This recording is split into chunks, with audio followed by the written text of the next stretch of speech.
Olá pessoal, bem-vindos de volta, esse é o canal Espírita Amador, meu nome é Bruno Oliveira. Hoje nós vamos falar sobre Allan Kardec.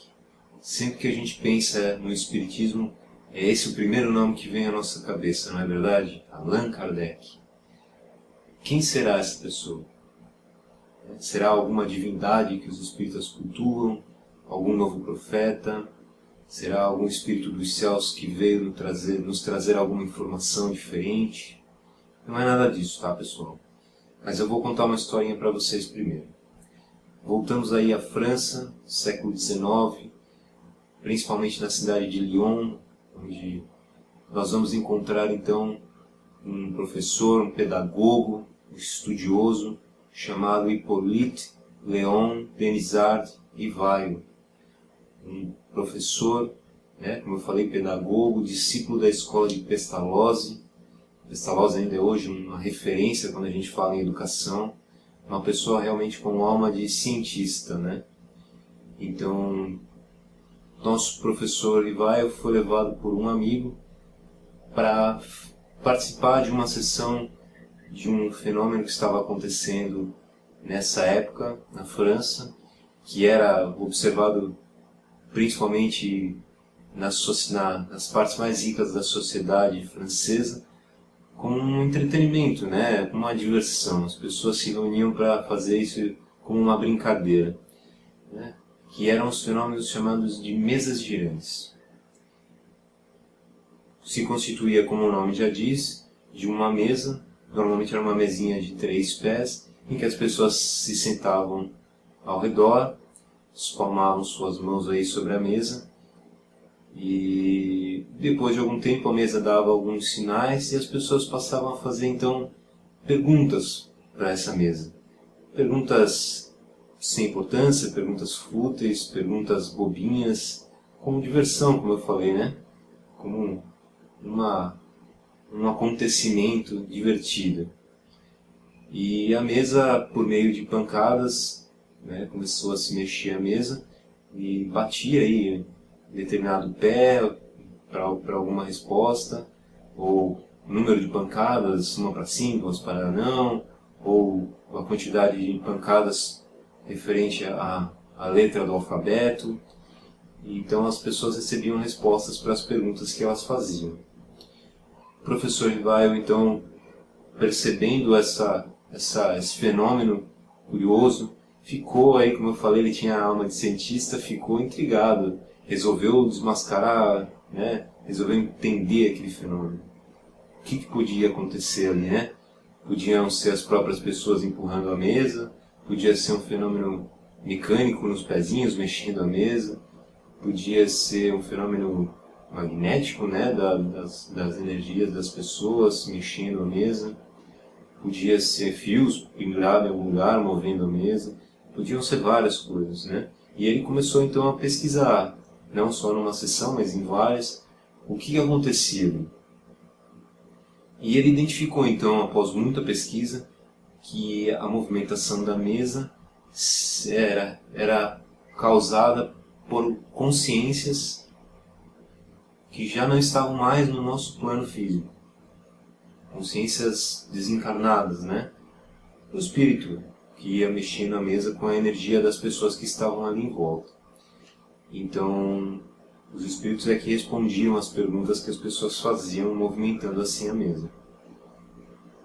O professor Rivail, então, tomado de curiosidade, inerente a essa pessoa que a gente está falando, um cientista mesmo, começou a fazer perguntas mais relevantes, mais importantes, sobre quem era aquela pessoa que estava ali respondendo, onde ela estava, o que tinha acontecido com ela, o que havia acontecido com ela para que ela estivesse naquela situação.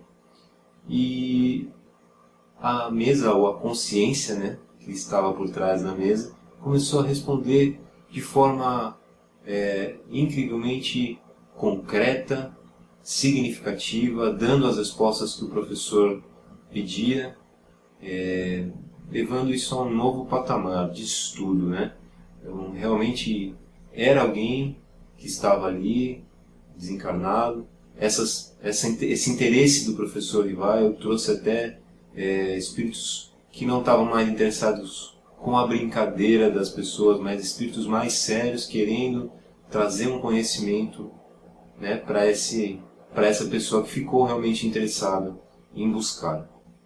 Deixando bem claro só, pessoal, que esse fenômeno da mesa girante é um fenômeno que a gente denomina de fenômenos de efeito físico, e eram necessários nessa época justamente para chamar a atenção da sociedade, chamar a atenção das pessoas mais inteligentes, mais cultas, que se interessassem em fazer isso que o professor Rivaio fez, né, de estudar por trás, né, de um fenômeno, de questionar, de buscar novos conhecimentos por trás. Então eram necessários.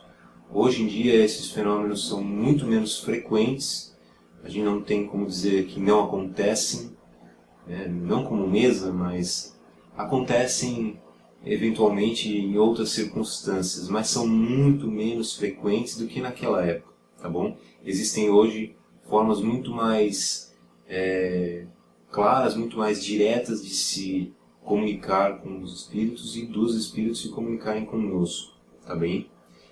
Uma delas foi um fenômeno que surgiu também nesta época, que é o fenômeno da escrita mediúnica, da psicografia. Nada mais é do que uma pessoa com um pouco mais de sensibilidade, que a gente denomina de médium, que consegue captar o que o espírito que se aproxima dessa pessoa quer dizer, está sentindo.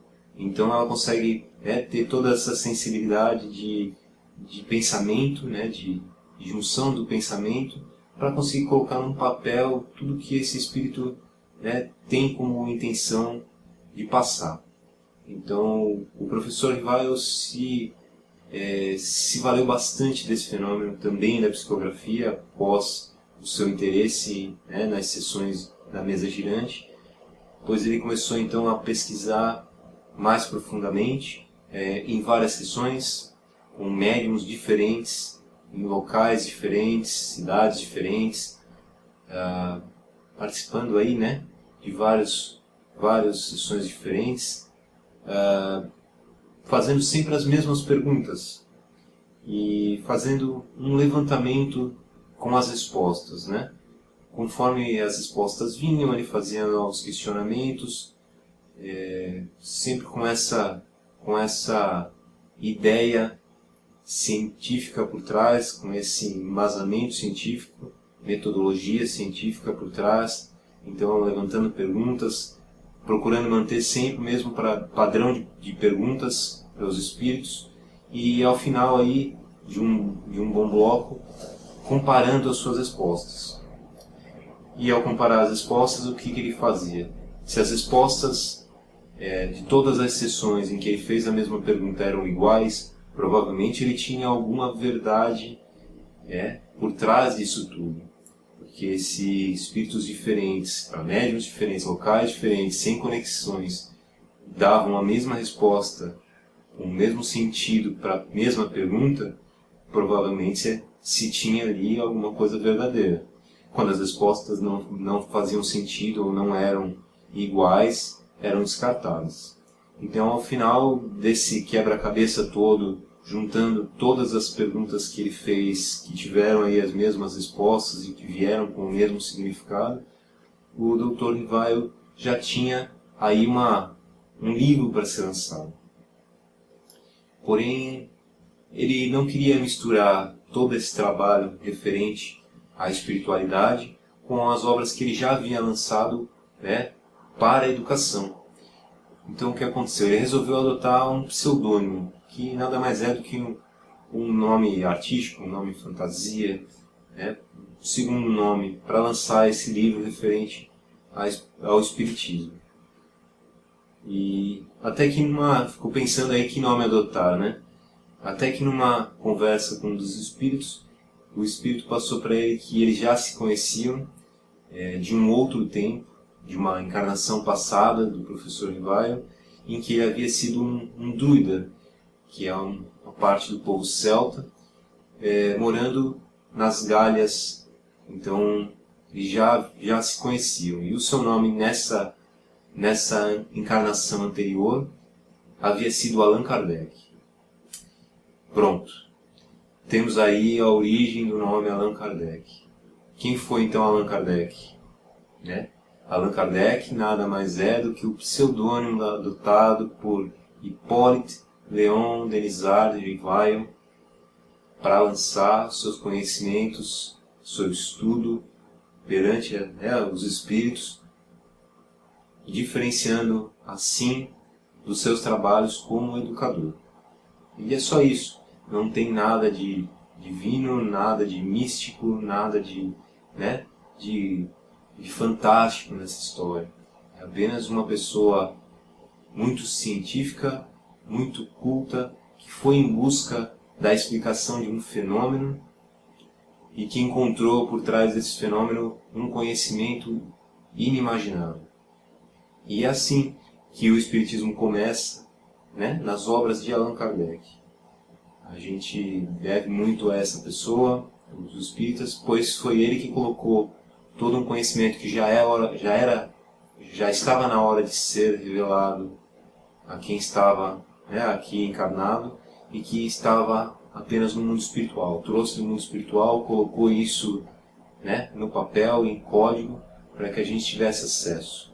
Por isso, a doutrina básica, os livros básicos da doutrina espírita se chamam a codificação espírita, e Allan Kardec para a gente é apenas o codificador, a pessoa que transcreveu e colocou tudo isso no papel. Tá certo? Então, a próxima vez que falarem qualquer coisa sobre Allan Kardec, vocês já têm esse entendimento, esse conhecimento de que não era nada além do que uma grande pessoa, do que uma grande alma cientista. Tá bem? Para o vídeo de hoje é só, mas no próximo vídeo a gente vai falar sobre as obras de Kardec. A gente pede sempre, se você curtiu esse vídeo, deixe o seu curtir no YouTube para nos ajudar. Se inscreva no canal para você poder continuar recebendo nossos vídeos. Você vai estar ajudando bastante no crescimento do canal, na divulgação da doutrina espírita.